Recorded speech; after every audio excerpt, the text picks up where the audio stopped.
Normally, when you win a game that gets you into first in the Central Division, you'd be celebrating to the high hills. But with the injury to Kyle Connor and the uncertainty over the time that he might miss, Jets fans are understandably nervous. We'll talk about everything that happened in this game and what's next for Winnipeg on tonight's episode of Locked On Winnipeg Jets. You're Locked On the Hockey Jets, your daily podcast on the Winnipeg Jets. Part of the Locked On Podcast Network, your team every day.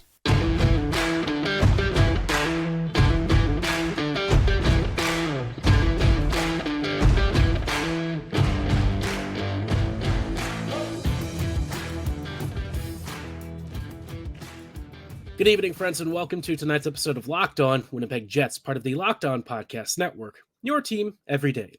I'm your host, Harrison Lee, an avid Winnipeg Jets fan and an online blogger. You can follow me on Twitter at HLivingLoco and at LO_Winnipeg Jets. Thanks for making Locked On Jets your first listen of the day, every day. If you like what you're hearing, be sure to like, follow, and subscribe on all of your favorite podcasting platforms and YouTube. Doing so, of course, is always free of charge and ensures you never miss another episode. Most of all, though, we just love and appreciate your support. Tonight's episode is brought to you by FanDuel. Make every moment more, because right now, new customers can get $150 in bonus bets with any winning $5 moneyline bet. That's $150 if your team wins. Visit FanDuel.com/lockedon to get started. Now, like I said, the Jets just beat the Anaheim Ducks 4-2, and, with the win, the Jets move into first in the Central. Obviously, this is a pretty big milestone for Winnipeg. We have not been first in this division in a while.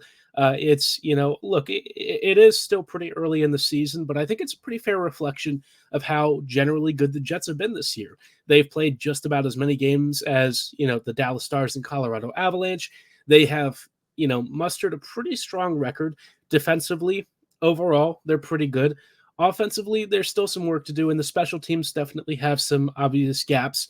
But overall, right, this team at 16-8-2, you feel pretty good about where this team is. Now they're on a 4-game winning streak. Again, they've had multiple winning streaks already. This team seems legit, right? And, for this game, it was kind of funny because this was one of those classic trap games for the Jets against a team that is 1-9 in their last 10. And Winnipeg, it has occasionally come across these teams where, quite frankly, the Jets should smack them, and they don't, right? They haven't done that as much this year.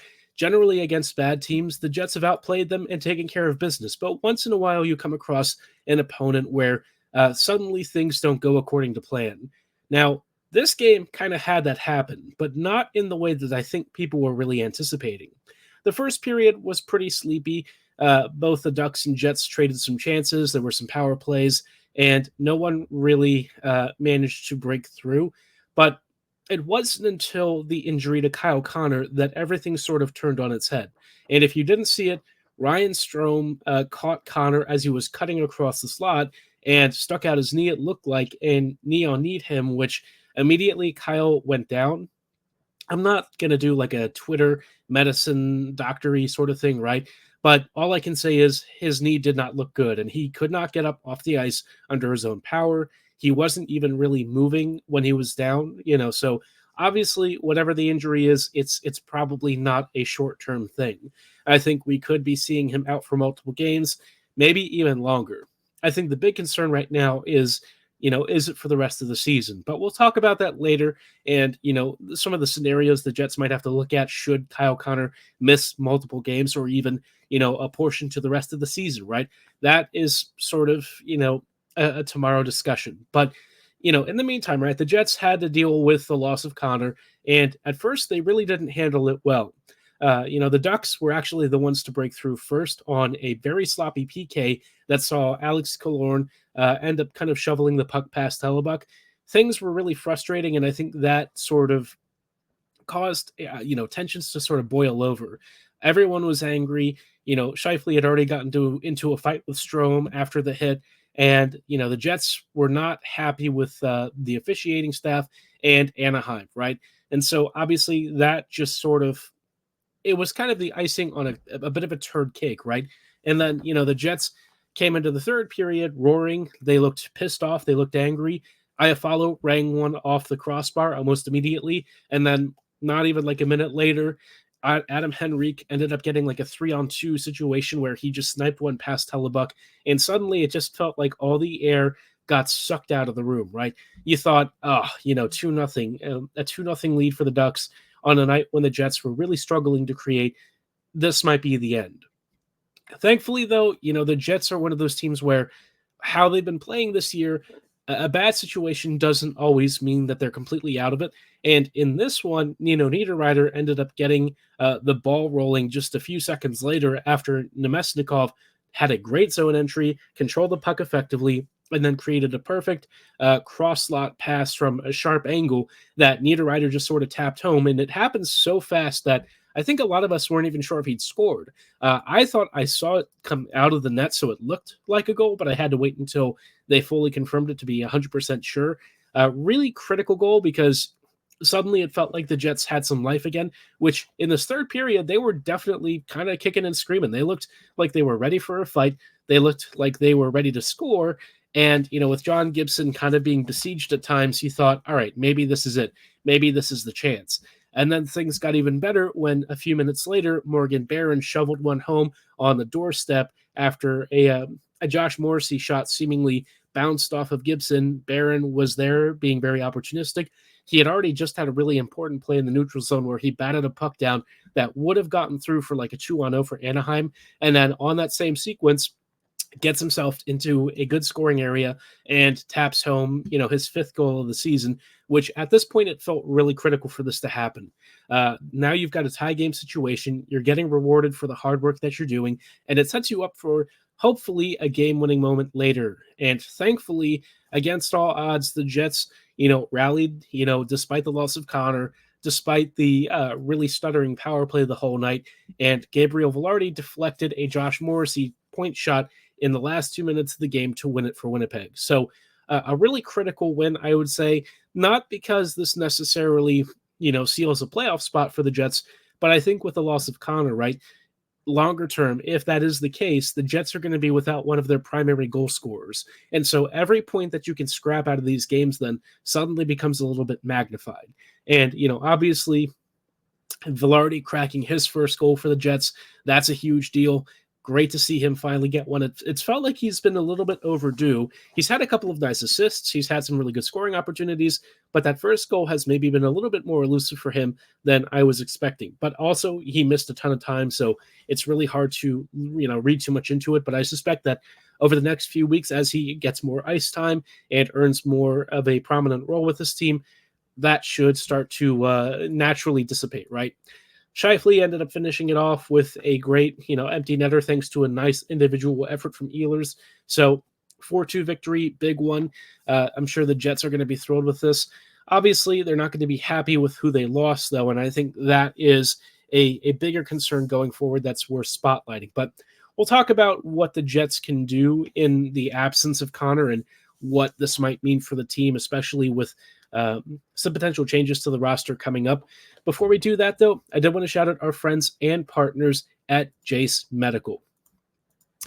I know we come to sports to escape from some of the crazy realities of daily life, but can we just talk for a minute about preparing for all of the stuff that happens on a daily basis?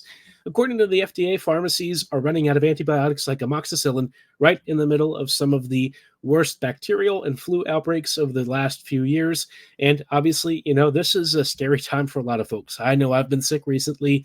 I know a lot of you have probably been dealing with some respiratory stuff, and I can't imagine a more helpless feeling than, one of my family members or even, a direct friend or something having an issue with a supply chain, problem, and suddenly they can't get the medicine that they need on a routine basis. Thankfully, though, Jace Medical is here to help. They offer the Jace Case, which is a pack of 5 different antibiotics to treat a long list of bacterial infections, including UTIs, respiratory infections, sinusitis, skin infections, and so much more. Stuff that pretty much could happen to almost anyone. Visit jacemedical.com and complete your physician encounter. It'll be reviewed by a board-certified physician, and your medications will be dispensed by a licensed pharmacy at a fraction of the regular cost. It's never been more important to be prepared than today. Go to jacemedical.com go to jacemedical.com and use offer code LOCKEDON to get $20 off your order. Hello, friends, and welcome back to this episode of Locked On Winnipeg Jets, part of the Locked On Podcast Network, your team every day. Every day, thank you for joining us in tonight's episode as we dive into a bit of a chippy affair against the Anaheim Ducks and what it has now cost them. You know, despite a huge win that moves the team into first place in the Central, like I said, really should be a time for amazing celebration, and yet I think a lot of the mood around Winnipeg is probably a little bit down after such a critical victory. The loss of Kyle Connor is potentially a big deal, especially if it's long term. We don't yet know what the status update for him is, but we'll get into kind of how the Jets can deal with it should it be long term in just a moment. Before we go any further, though, I wanted to let you know about something really cool the Locked On Network is doing. We have launched the first ever national sports 24/7 streaming channel on YouTube. Locked On Sports Today is here for you 24/7, covering the top stories of the day with our local experts and our national shows covering every league. Go to Locked On Sports Today on YouTube and subscribe to the first ever national sports 24/7 streaming channel. Now back to the Jets, right? The loss of Kyle Connor is, I'm not going to sit here and sugarcoat it. It is a devastating blow. And I know that we've talked about KFC maybe at times being a bit of a defensive sieve, but make no mistake, offensively, and especially with the recent addition of Ehlers to his line, KFC has been marvelous. He's really been scoring loads of goals. He's been participating in build-up more effectively. I feel like he's generally been using his line mates a lot more. He's even made some nice little defensive reads, which is pretty awesome. So to have him now go down with a very serious knee injury is just an absolute gut punch. We just got Velarde back. It just felt like we were starting to turn things around and get healthy again. And all of a sudden, we lose a guy that we almost never see injured, right? He's only ever been out for brief spells thanks to like COVID. Otherwise, he's been, at full strength his entire Jets career. So maybe we were due for some sort of an injury to him. I mean, almost every other Jets top player has had some injury in the past, and Kyle has somehow been one of the only guys not to get injured. But I think the nature of this injury and how it happened is especially anger-inducing. Like that knee-on-knee bullcrap just should never have happened. I don't know if Strome meant exactly for what occurred to happen the way that it did, but he did kind of stick his knee out. It looked pretty bad, and I hope he gets suspended for it because that was an ugly hit. And for Connor, right, this is a really, really crappy injury to now have to deal with. If he's, set to miss multiple games or even weeks or months or perhaps the rest of the season, the Jets just don't really have anyone internally that's capable of filling that void. So Winnipeg has a couple of options, right? The first option is they could try and trade for somebody, which is potentially a thing. The problem is that now that, Kyle Connor could be going on LTIR, you're going to have reduced cap accrual, right? Which is going to be a problem for the Jets come trade deadline. That cap accrual is really important for making deals, especially with a prorated space after you start paying off salaries. So it is really frustrating, and it couldn't have come at a worse time. I would also say that, for the Jets, there's just not many players who could even come close to bringing what Kyle Connor does on a routine basis. You got to be talking about like a Buchnevich or a Konechny. And I don't know if the Jets are in a position to really make a deal for a player of that caliber. I know I've advocated for it before. I just don't know now that Connor could be out for a long time. We don't know yet. But assuming he is out for a long time, I just don't know if it makes sense to do that deal now. What I would wonder instead is if the Jets might try something internally, right? And I'm not talking about calling up like Toninato or something. I'd be looking at one of Lambert or Chibrikov. I think Chibrikov might be the guy to honestly give an NHL look to first. I think Chibrikov has generally been very good for the Moose. You see those flashes of high-end skill. He showed it during preseason, during training camp. You got a glimpse of it, and you sort of wonder if he might be a lot more pro-ready than some of the other young prospects. And I don't mean that in the sense that Lambert and Lucius and company are not playing at a pro level. They are. And Lambert right now is actually doing really well for the Moose too. But his game is still a little bit more raw, I would say. And although he and Chibrikov have both been playing pro level hockey for a while now, Chibrikov just seems to be at a level that's more NHL ready than Lambert is. And that's not really a knock on Brad. I think it actually says more about just how good Chibrikov might be than anything else. In the event that Chibrikov does get called up, I'm not really expecting him to get tons and tons of games. I would imagine that this is going to be an NHL trial run to see where he is developmentally speaking, And if he does do well, maybe they do keep him around. I've kind of been thinking about whether the Jets can upgrade internally for a while now, just because Winnipeg obviously has a bigger need to fix the blue line than they do the forward grouping. The loss of Kyle Connor will kind of change that a bit, but overall, right, I'd still say the defense having an upgrade would be of more importance longer term and short term, just because a more mobile back end would help Winnipeg offensively and also offer more transition ability for a team that, is a little bit heavy footed on the back end. So, there's a lot to balance here. And if KFC is slated to miss a lot of time, I don't quite know how you're going to balance this. Suddenly the trade market becomes a little bit more challenging. Teams are going to know that the Jets are now down their top goal scorer, which means that they might ask a king's ransom for us to try and replace him. So internally, maybe Chibrikov or Lambert are one of the guys to call up and see if they can really take the job. And I'm going to be honest, I don't think either of them is going to be anywhere close to doing what Connor does, but they can still be effective in their own way. And worst case scenario, right?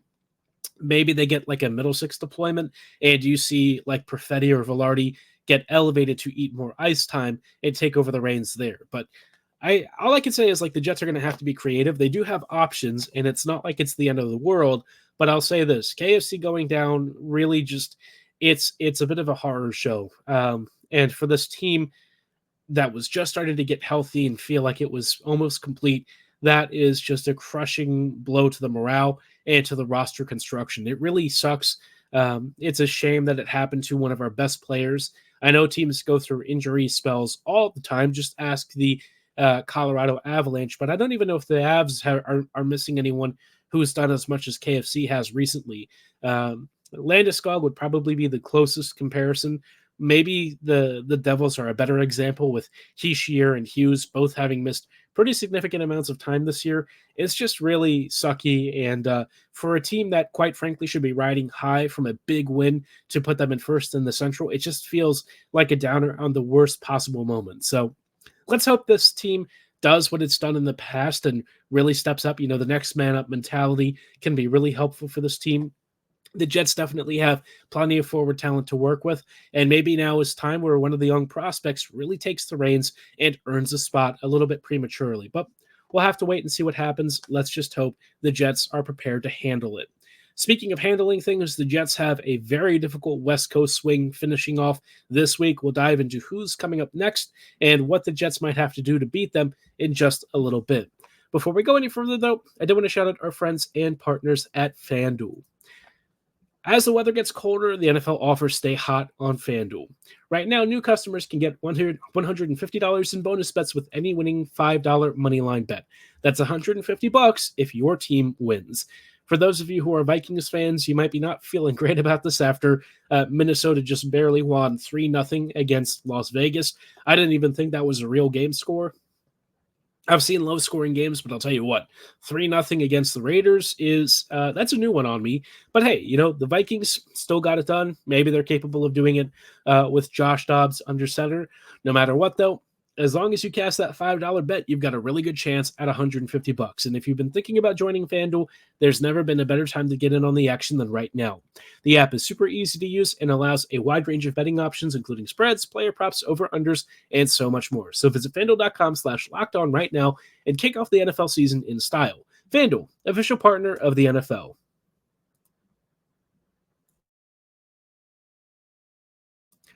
Hello, friends, and welcome back to this episode of Locked On Winnipeg Jets, part of the Locked On Podcast Network. Your team every day.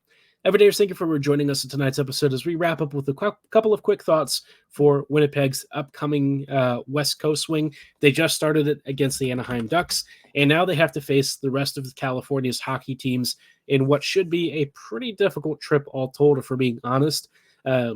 And you're going to laugh, right? Because I'm going to say this is a difficult trip after they're facing two teams that are at the bottom of the Pacific. But make no mistake, like the Ducks, they're pretty bad. The Sharks apparently are having a bit of a renaissance. Like they're scoring like 5 and 6 goals a game over the last few outings. And it's just come out of nowhere somehow where the forwards are ripping teams apart.